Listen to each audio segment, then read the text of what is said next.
ஏதாவது செஞ்சு கொடுக்கணும். அதனால் அவருக்கு நண்பர்கள் அதிகமாக, அந்த நண்பர்கள் மட்டும் வளர்ச்சி அடைவதற்கு ஒரு பெரிய அவருடைய உள்ளம் காரணமாக இருந்தது என்பது உண்மை.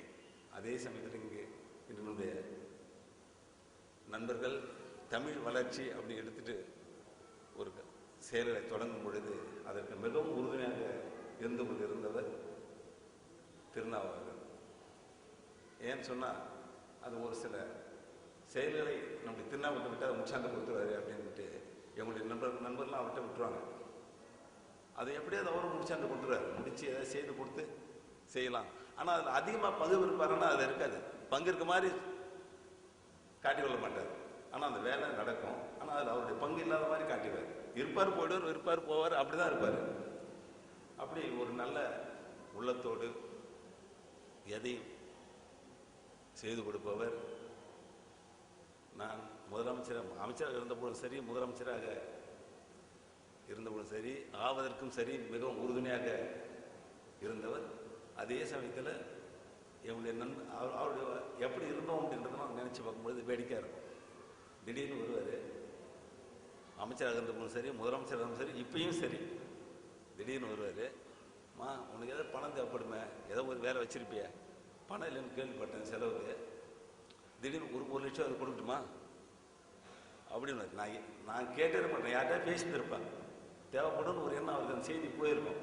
ஒன்று ஒரு லட்சம் இல்லாட்டா நம்ம நண்பர் வேலை, எங்களுக்கெல்லாம் வேலை இருக்காரு, எப்பொழுதுமே ஏதாவது அவசரம் தேவை உதவின்னு சொன்னால் இருப்பார். இல்லைன்னா வேலைக்கிட்ட போய் வாங்கி கொடுத்துட்டுமா, எனக்கு நீ கேட்டால் கொடுக்க மாட்டேன் சட்டுன்னு, நம்ம கேட்டு வாங்கி கொடுத்துட்டுமா அப்படி. அது மாதிரி ஒரு ஒரு எண்ணம் நம்முடைய நண்பருக்கு இது தேவைப்படுது, அதனால் இதை நம்ம நேரம் செய்யணும், இப்படி செய்ய முடியும், நம்மகிட்ட இருக்கு கொடுக்கலாம், அது நண்பர் மூலம் வாங்கி வந்து கொடுக்கலாம்.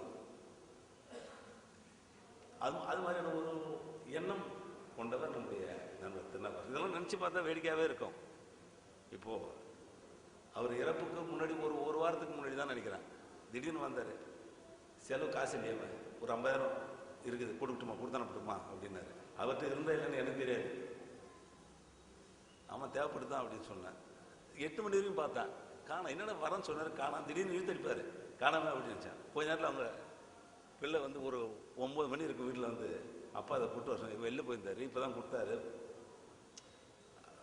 எனக்கு என்ன அவசரம் இருக்குது, என்ன செலவு, இப்படிப்பட்ட செலவுன்றதெல்லாம் கூட இல்லை, தேவைப்படுது நம்முடைய நண்பருக்கு அப்படின்ற ஒரு எண்ணத்தோட, அந்த உதவணும் என்ற எண்ணத்தோட, தாங்கிட்ட முடியலனாலும் யார் மூலமாக முடியுமான்ற ஒரு எண்ணத்தோட அது செய்து கொடுக்கணும் அப்படின்ற ஒரு மனம் படைத்தவர் தான் நம்முடைய நண்பர் திருநாவுக்கரசர். இது மாதிரி நிறைய செய்தி சொல்லிகிட்டே போகலாம். ஒவ்வொரு தினமும் நடக்கின்ற அவர் நடந்து கொண்ட செய்திகள் பார்த்தீங்கன்னா நம்முடைய நண்பர் வட்டத்திற்கு ஒரு பெரிய உதவியாக இருந்தவன்னு தான் சொல்லலாம். எந்த ஒரு காரியத்தையும் எந்த ஒரு செயலையும் திருநாவுக்கரசர் இருக்காரு பார்த்துக்குவார் அப்படின்னு சொல்லக்கூடிய நண்பர்கள் என்னுடைய நண்பர்கள். நாங்கள் எல்லாமே பொதுவாக திருநாவுக்கரசர் அவர் ஏதாவது பார்த்துக்குவாருப்பா, பார்த்துக்கலாம் அப்படின்னு சொல்லக்கூடிய நிலை. சில வேலைகள்லையும் எங்களுடைய நண்பர்கள்லாம் அவர்கிட்ட விட்டுட்டே போயிடுவாங்க, திருநாவை பார்த்துக்குவாரு அப்படின்ட்டு. நாங்களும் வேடிக்கை வச்சுக்குவோம், நீர்களே பார்த்துக்குவா அப்படின்ட்டு. அது மாதிரி ஒரு எதையும் எடுத்து போட்டு செய்து கொடுக்கணும், நண்பர்களுக்கும் சரி மற்றவர்களுக்கும் சரி உதவ வேண்டும் என்ற ஒரு எண்ணத்தோடு அவருக்கு நிறைய நண்பர்கள் பழக்கம். அரசியல் வட்டத்திலும் சரி, துறைகள், அரசு துறைகளிலும் சரி நிறைய நண்பர்கள் உண்டு. அந்த நண்பர்களை பயன்படுத்தி தன்னை சார்ந்தவர்களுக்கு, தன்னை தேடி வந்தவர்களுக்கு, தன்னோடு உள்ளவர்களுக்கு செய்து கொடுக்க வேண்டும் என்ற ஒரு நல்ல பண்பு அவரிடம் இருந்தது. அப்படிப்பட்ட ஒரு பண்பு இப்பொழுது பண்பு உள்ளம் கொண்டவர் நம்மிடம் இல்லை என்று எண்ணும் பொழுது அது நமக்கு மிகுந்த ஒரு பெரிய இழப்பு, ஒரு பெரிய வருத்தத்தை கொடுக்கக்கூடிய ஒன்று. அவர் நண்பருடைய பணிக்காக செல்லும் பொழுது ஏற்பட்ட ஒரு விபத்து. அப்படியும் பாருங்க, ஒருத்தருடைய பணிக்காக செல்லுகின்ற நிலையில் தான் ஒரு விபத்து ஏற்பட்டிருக்கின்றது. அதிலும் நமக்கு உணர்த்துவது அவர் இறப்பு மூலமாக நமக்கு ஒன்று உணர்த்துறாரு. கொஞ்ச நாள் கூட புதுச்சேரியில் பேசிட்டு இருந்தாங்க இது சம்மந்தமாக. அதிக வேகமாக மகிழ்வுதல் அந்த வாகனத்தில் செல்லக்கூடாது, அந்த சாலையில் செல்வது ஒரு பெரிய இழப்பு அப்படின்ற உணர்த்தக்கூடிய நிலையிலும் அது அமைந்து விட்டது. அந்த ஒரு பேச்சு இருந்து கொண்டு இருந்தது. அது ஒரு பெரிய பேரிழப்பு அவருடைய குடும்பத்தாருக்கு, பிள்ளைகளுக்கு, அவருடைய உறவினர்களுக்கு, அவருடைய சகோதரர்களுக்கு. ஏன்னா ஒரு குடும்பத்தில் அது மாதிரி உள்ளவங்க ஒருத்தவங்க இருந்தாங்கன்னா ஒரு தெம்புன்னு சொல்லுவாங்க, ஒரு தைரியம் குடும்பத்தில் அவங்களுக்கு இருக்கும். அது மாதிரி இருந்தவர் தான் நம்முடைய நண்பர் திருநாவு அவர்கள்.